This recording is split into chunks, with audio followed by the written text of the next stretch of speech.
I'm Kate, and I am back with another Stretch the Sketch. And today's sketch, oh, I wasn't ready, you guys, I apologize. Today's sketch is actually one that I created. Oh my gosh, I'm so super stoked. As soon as I find it, please hold. I forgot, you guys. Oh my gosh, I am so sorry. So here is the sketch that we will be working on today. Okay, so you've got a little bit of a shape behind all the photos, some lines going through it, and some little decorations in two little spots. Okay, so I picked out this number paper for my base page, and it is Craft Fun Day by My Mind's Eye. Okay.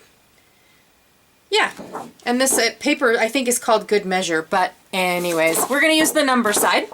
Then I also did a little bit of mixed media work on a Facebook Live in a private group, and I created I created a background by coloring a cut file. That is what I did. So I colored this cut file, but I attached it to the background, so that way I got two backgrounds in one, or two dealios in one.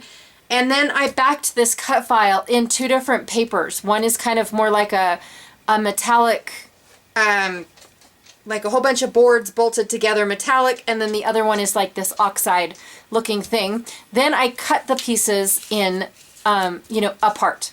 Okay, so this one will be used on a different layout, and this is the one that I will be using today. Okay, and then I have my photo right here, and we are playing Harry Potter Clue. So that's fun. I also have this new stamp set by Close to My Heart that is like Scrabble letters or Scrabble tiles. So you have each letter, and then it's got the number down here that represents the Scrabble part, and then you've got this really cool wood grain to make it look like it's a wood tile, and then you have three pieces to cut out instead of just one at a time. So I thought that was ingenious. So we're going to do that. I have my mini die cut machine right here, so that way I can hopefully stamp and die cut on camera with you guys. I also have two sheets from, one is from the Minty papers, and the other one is from P13. And they both had icons that were Harry Potter-ish. Like this one here had Hedwig. Isn't that awesome? Okay, has like 4 of them. And then there's some gears, and there's like, what are those called? Brackets? Hinges. There's timepieces, compasses, butterflies, flowers, spyglasses, or what are those called? I don't know. Globes, and then some frames and things like this right here. Okay, so that's the P13 side, and then on the Minte side, they've got this really cool bracket, and then you put something right here that says something I thought was pretty cool. They've got stacked books. Books always remind me of Harry Potter. They've got timepieces, not so much the coffee, but old cameras in different sizes, and the glasses. They had Harry Potter glasses. Okay, they're not exactly Harry Potter, but they're Harry Potter-ish. Okay, and I think that was it from here. Oh, and the light bulbs. All the different size light bulbs. All right, so that is 2 of the embellishments. Now these were from papers that I cut with my Scan and Cut. Okay, so they both had patterns on both sides, on the other side. I just stuck the printed one in my Scan and Cut, told it what I wanted, and it cut it out. I also have some inks picked out. I have Vintage Photo by Tim Holtz and Obsidian by Altenew for my stamping and die cutting. Okay, and then I also played around with some new images that I wanted to bring into the shop, but I'm not really sure because I have a feeling that they are just going to be too big. but I still wanted to play around with them. So for my title-ish, part of my title, I have Harry Potter right here, and that's about 5 inches wide. Yepers. About 5 inches wide. This is about 8 inches wide, and it says, "I solemnly swear that I am up to no good." That is my favorite part in the whole book. And then I also have these tokens, which I definitely printed off way too big. But each one represents a house, and they've got the sorting hat with the symbol of the house inside. And then this one right here is the one that I wanted to use, and it says, "Do you believe in magic?" And then it's got the platform 9 3/4 on it. Okay, and what I was thinking is this is gonna go right like so. Okay, again, I feel like it's too big, but we're gonna see if that is the way it is. And that one I think is gonna be too big as well, but they're fun pieces. Fun pieces. I know I'm gonna use Harry Potter, and I know I'm going to use my Scrabble tiles. That's gonna be my title. So I am only going to be using 1 photo instead of 4 photos. So the piece that's going to go in the center, I'm not going to do. I'm going to ignore it, but I'm going to have an embellishment up here and an embellishment down here, and then my title going off probably this embellishment right here. Let me check and see if that's going to work. Oh, there is no title on this one. Yay, okay. I don't have to do a title, but I want to. So I might incorporate my title. So this middle piece right here, I might move this down to the bottom of these photos, and then this will be my whole photo, and then that will be my title resting place. Okay, but I don't have any other papers picked out, but I do have scraps. So I might reach into my scrap bin and see what's going on there. All right, let's get started. In case I forgot to tell you guys, I decided that I was going to do an 8.5 by 11 for this layout. And I am basically going to have all of my bricks facing the inside and then pointing out, kind of representing the hexagons in the sketch. Now, I do need some strips of paper that I did not account for. I just didn't think I was going to need a whole lot of paper. So I decided to use the back side of my number paper, and it is this really awesome ruler. And then I'm going to use my leftovers that I used to mat my photo with as well. And I just thought that, you know what, it works. That's what I had handy, and that is what is working. So I did cut a brick off because it hung off the layout just a little bit too much, but I do plan on adding it in and in a different spot just to make it look like the bricks were all over the layout. And I do love how the bricks look. Now, I do want my little sign, my platform 9 3/4 sign, to be hanging somewhere. And when I first was going to put it on the right side of the page, I couldn't make it work, especially where I was going to have my photo. And when I put it on the left side of the page, it was like, oh, that is exactly perfect, because it represents the tag as well as the little flourish that's supposed to be up there as well. So perfect. And now I'm just putting down all of my little pieces, trying to decide which little owl I would like to use.